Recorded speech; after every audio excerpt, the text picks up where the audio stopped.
আসসালামু আলাইকুম। আশা করি আপনারা সবাই অনেক ভালো আছেন। আজকে আমি আপনাদেরকে দেখাবো কিভাবে এরকম 3D প্যাটার্ন ডিজাইন খুব সহজে তৈরি করা যায়। তো এই ডিজাইনগুলো দুইটা সিম্পল স্টেপ ফলো করলে আপনারা খুব সহজেই ডিজাইনগুলো তৈরি করতে পারবেন। আর বিভিন্ন ধরনের কালার দিয়ে আপনারা আরো ইউনিক ডিজাইনের প্যাটার্নগুলো তৈরি করতে পারবেন। আর এই 3D প্যাটার্ন বা অ্যাবস্ট্রাক্ট 3D প্যাটার্নগুলো অ্যাডোবি স্টক বলেন, মাইক্রোস্টক সাইট বলেন, ফ্রিপিক বলেন, যে কোনো প্ল্যাটফর্মে অনেক ভালো ডাউনলোড হয়, অনেক ভালো চাহিদা থাকে। তো চলুন আমরা শুরু করি এই ডিজাইনটা কিভাবে তৈরি করতে হয়। তো সর্বপ্রথম আমরা চলে যাব অ্যাডোবি ইলাস্ট্রেটরে। অ্যাডোবি ইলাস্ট্রেটরে আসার পর আমরা একটা ফাইল নিব, ডকুমেন্ট, নিউ ডকুমেন্টে আসবো। আসার পর ফাইল সাইজটা আমরা রাখবো 3500 বাই 2000 পিক্সেলের, এরকম রাখবো। রাখার পর এখানে ক্রিয়েট নাওতে আমরা ক্লিক করব। ক্রিয়েট নাওতে ক্লিক করলে আমাদের এরকম একটা আর্টবোর্ড এখানে চলে আসবে। তো এর উপরে আমরা ডিজাইনটা তৈরি করব। তো আসার পর এখন হচ্ছে আমি কিছু কালার প্লেট এখানে ব্যবহার করব। সেটা কিভাবে তৈরি করতে হয় সেটাও আমি আপনাদেরকে দেখাই দিচ্ছি। আমি এখানে রেক্টেঙ্গেল শেপ নিলাম আর এইখান থেকে স্ট্রোক কালারটা অফ করে দেব, ফিল কালারটা রাখবো। তো এইটা এরকম করে নিলাম। আমি 3টা কালার যেহেতু ব্যবহার করব, তো 3টা শেপ এইখানে নিয়ে নিলাম। তো এইখানে হচ্ছে কালারটা আমি হোয়াইট কালারটা এখানে চেঞ্জ করে দেব। তো নিচে এইখানে দেখতেছেন একটা অপশন আছে কালার কোড দেওয়ার জন্য। তো আমি এখানে একটা কোড দিচ্ছি। তো আপনারাও এই কোডটা এখানে দিতে পারবেন। তারপর এইখানে আরেকটা কালার আমি দিব, এই কালারটা। এখানে আছে 1D1F, তারপর 24, এটা দিলাম। তারপরে আরেকটা কালার আছে এইখানে, এটা কালার কোডটা আমি চেঞ্জ করে দিচ্ছি 15141B। তো এটা দিলে আমার এই 3টা কালার হয়ে গেল। তো আরেকটা আমি এইখান থেকে এইভাবে শেপ নিলাম। তো এটাকে হচ্ছে আমি গ্রেডিয়ান্ট কালারটা দিব। তো গ্রেডিয়ান্ট কালার দেওয়ার জন্য এখানে গ্রেডিয়ান্ট প্যানেল আছে, এই জায়গায় আমি ক্লিক করে এইখান থেকে জাস্ট এই যে স্কাই কালারটা আছে, স্কাই কালারটাতে আমি এখানে ক্লিক করলাম। ক্লিক করলে এরকম গ্রেডিয়ান্ট ইফেক্টটা পড়বে। আর এইখান থেকে এই যে 4টা যে অংশ আছে, এই হোয়াইটটা আমি ডিলিট করে দিব। এটাকে এইদিকে নিয়ে আসবো, তারপর এটাকে এখান থেকে ডিলিট করে দিব। আর এটা এরকম হইলো, হওয়ার পর এখান থেকে হচ্ছে রেডিয়াল গ্রেডিয়ান্টটা করে দিব, এই যে এরকম জাস্ট। তো এটা করে দিলাম। করে দেওয়ার পর আমার এইখানে কাজ শেষ। এখন কাজ হচ্ছে এইখান থেকে হচ্ছে আমি একটা রেক্টেঙ্গেল টুল নিব। এখান থেকে হচ্ছে ফিল কালারটা অফ করে দিয়ে আমি জাস্ট স্ট্রোক কালারটা রাখবো। তো স্ট্রোক কালারটা আমি কালো রাখলাম। এইখান থেকে স্ট্রোকের পিটিটা 3 রাখলাম। এইখান থেকে জাস্ট এই যে স্টার টুলটা আছে, এই স্টার টুলটা আমি নিলাম। নেওয়ার পর এই জায়গায় একটা ক্লিক করব।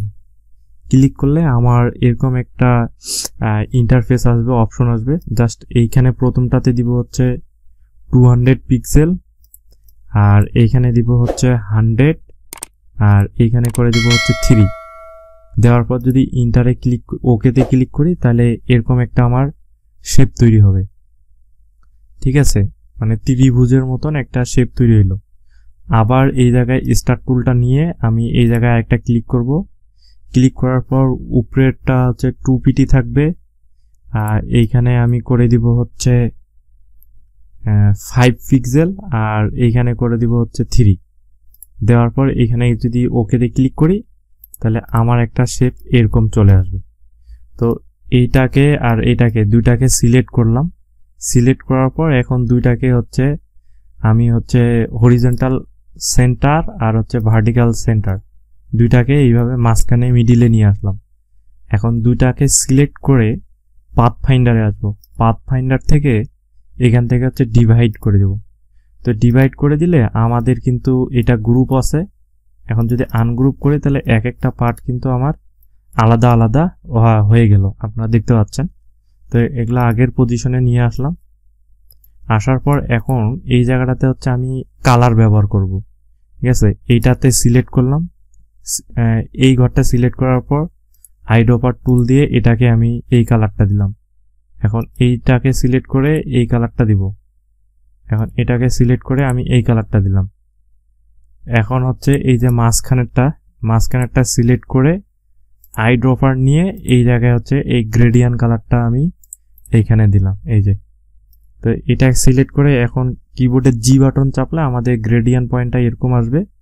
তো এখানে হচ্ছে আমি মাঝখানটাতে ধরে এইদিকে একটু টানবো, তাহলে হচ্ছে আমার এটা এরকম আসবে। এরকম হওয়ার পর সবগুলাকে কন্ট্রোল জি দিয়ে গ্রুপ করব। গ্রুপ করে এটা একটা হচ্ছে কপি করব, অল্ট বাটন ধরে আর শিফট বাটন ধরে এইভাবে একটা গ্রুপ করলাম। গ্রুপ করে এখন এটাকে করে দিব হচ্ছে ফ্লিপ, মানে একটু উল্টাই দিব। উল্টানো দেওয়ার জন্য এখানে প্রপার্টিস অপশন আছে, প্রপার্টিসের এইখানে দেখতে পারবেন যে ফ্লিপ টু ভার্টিক্যালি এখানে লেখা আছে, এটাতে ক্লিক করলাম, এরকম আসলো।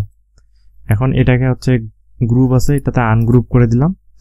আনগ্রুপ করে দেওয়ার পর এগুলা কালারগুলো হচ্ছে আমি চেঞ্জ করে দিব। তো এই কালারটা ক্লিক করে হচ্ছে আমি এই মাঝখানের কালারটা দিলাম। এখন হচ্ছে এটাকে ধরে এই কালারটা দিলাম। তো এইটা কালার ঠিক আছে। এখন এইগুলাকে হচ্ছে আমি এই দুটাকে ধরে তিনটাকে ধরে এখন হচ্ছে গ্রুপ করে দিব। গ্রুপ করে দেওয়ার পর এই জায়গায় ক্লিক করে শিফট বাটন ধরে এই দুইটাকে অ্যাডজাস্ট এইভাবে মিলাই দিব। মিলানো হয়ে যাওয়ার পর এইভাবে সবগুলোকে ধরে আবার গ্রুপ করব। গ্রুপ করলে আমার এটা এরকম আসবে। আবার এইখান থেকে দুইটাকে সিলেক্ট করব। সিলেক্ট করার পর এই জায়গায় হচ্ছে কন্ট্রোল সি কন্ট্রোল এফ, মানে উপরেই পেস্ট করে দিলাম। দেওয়ার পর আমি হচ্ছে অপাসিটিতে আসব। উপরে এই যে অপাসিটি আছে, অপাসিটিতে ক্লিক করে এখান থেকে জাস্ট কালার ডাস্ট করে দিব। কালার ডাস্ট করে দিলে আমার এটা দেখতে পারবেন যে একটু লাইটিং অনেক সুন্দরভাবে কিন্তু গর্জিয়াস লাগতেছে। এখন এটা সিলেক্ট অবস্থায় চলে যাব হচ্ছে অবজেক্টে। অবজেক্ট থেকে আসার পর এখানে হচ্ছে প্যাটার্নের এখানে ক্লিক করার পর হচ্ছে মেকে ক্লিক করলে আমাদের এরকম অপশন আসবে। আসার পর এখানে দেখতে পারবেন যে গ্রিড লেখা আছে, গ্রিডের এখানে আছে ব্রিক বাই রো, এটাতে ক্লিক করবেন। ক্লিক করার পর এখানে হচ্ছে উইথ, এই যে উইথটা এখানে কমায় সবগুলা অ্যাডজাস্ট করে দিবেন আপনারা। তো এটা আপনারা দেখবেন যে কোন পয়েন্টে গিয়ে আপনাদের সবগুলো অ্যাডজাস্ট হয়ে এইভাবে লেগে যাচ্ছে আর কি। তো আমার এখনো লেগে নেই। তো এই তো আরেকটু, তো এটা যদি জুম করি তাহলে এইখানে একটু দেখতে পারবো। তো আরেকটু আমাকে এইভাবে জাস্ট এইভাবে অ্যাডজাস্ট করে নিলাম। নিয়ে এরকম হয়ে গেলে এই জায়গায় হচ্ছে ডান অপশন আছে, এটা কেটে দিবেন না, এখানে ডানে ক্লিক করবেন। তো ডানে ক্লিক করার পর আমার কিন্তু প্যাটার্নটা হয়ে গেছে। এখন এইটাকে জাস্ট আমি উপরে রাখলাম। এখন আমার আর্টবোর্ড অনুযায়ী একটা শেপ আমি নিব। শেপটা নেওয়ার জন্য আমি রেক্টেঙ্গেল টুলে আসব। রেক্টেঙ্গেল টুল নিয়ে এই জায়গায় ফাঁকা জায়গায় একটা যদি ক্লিক করি, এখন আমার আর্টবোর্ডের সাইজ কত 3500, আর এখানে হচ্ছে নিচেরটাতে হচ্ছে 2000 দেওয়ার পর এখানেতে ওকে ক্লিক করব। ওকে ক্লিক করার পর এরকম আসবে। জাস্ট এটাকে আমি মিডিল সেন্টার করে দিব। এটা সিলেক্ট অবস্থায়, এই শেপটা সিলেক্ট অবস্থায় আমরা যাব হচ্ছে সোয়াসেস বক্স। তো সোয়াসেস বক্সে আসলে এইখানে দেখবেন যে আপনার প্যাটার্নটা রেডি হয়ে আছে, এই যে। তো এই প্যাটার্নটাকে আমি এখানে ক্লিক করলে এইখানে কিন্তু আমার এই যে প্যাটার্নটা, এই জায়গায় কিন্তু আমার প্যাটার্নটা কিন্তু পড়লো। এখন এই প্যাটার্নটার আপনার সাইজ চাইলে ছোট বড় করতে পারেন। তো এই জায়গায় আমি ক্লিক করলাম। ক্লিক করে এইখানে আপনারা দেখতে পারবেন যে ট্রান্সফর্ম আছে, ট্রান্সফর্ম থেকে স্কেলে আসবেন। এই স্কেলে ক্লিক করার পর এইখানে হচ্ছে ট্রান্সফর্ম অবজেক্ট। তো এটাকে আনটিক করে দিয়ে এখানে 100% আছে, এটাকে আপনি যদি কমায় দেন তাহলে এরকম হবে। এটাকে যদি আরো যদি বড় করেন তাহলে এইভাবে কিন্তু আপনার শেপগুলো কিন্তু বড় হবে। তো আমি এতটুকু এখানে একটু কমাই নেই, ঠিক আছে। তো 90 রাখবো, 90তে রাখলাম। রাখার পর এই জায়গায় তো 90 একটু ছোট হয়ে যাচ্ছে, একটু বড় করি, হ্যাঁ 59। এটা রাখার পর এখানে জাস্ট ওকেতে ক্লিক করব। ওকেতে ক্লিক করলে আমাদের কিন্তু প্যাটার্নটা একদম রেডি হয়ে গেছে। তো এইভাবে একটা প্যাটার্ন আপনারা তৈরি করবেন, তৈরি করার পর জাস্ট আপনি সেভ করবেন। এখন সেভ করবেন কিভাবে, এইগুলার আমার এখন দরকার নাই, এগুলাকে কেটে দিলাম। এটা সেভ করার জন্য Ctrl+Shift+S এইভাবে মানে Ctrl+Shift+S চাপলাম, তাহলে এটা শর্টকাটে আমার সেভের অপশন আসবে। এখানে জাস্ট আমি একটা নাম দিব, 6 দিলাম, ফাইল EPS টাইপ, আর এখান থেকে হচ্ছে EPS10 নেওয়ার পর জাস্ট এখানে ওকেতে ক্লিক করব। ওকেতে ক্লিক করলে আমার এখানে প্যাটার্নটা কিন্তু হয়ে গেছে। তো আপনারা চাইলে আপনারা বিভিন্ন ধরনের কালার, অন্যান্য ধরনের কালার ইফেক্টগুলো আপনারা ব্যবহার করতে পারেন। তো সম্পূর্ণ ভিডিওটা দেখে এইভাবে আপনারা কাজ করবেন, আশা করি আপনাদের উপকারে আসবে। আর অবশ্যই আপনারা কমেন্ট করবেন আপনাদের কি কি ডিজাইন নিয়ে আমি ভিডিও করলে আপনাদের আরো বেশি উপকারে আসবে, সেটা একটু কমেন্ট করে আমাকে জানাবেন।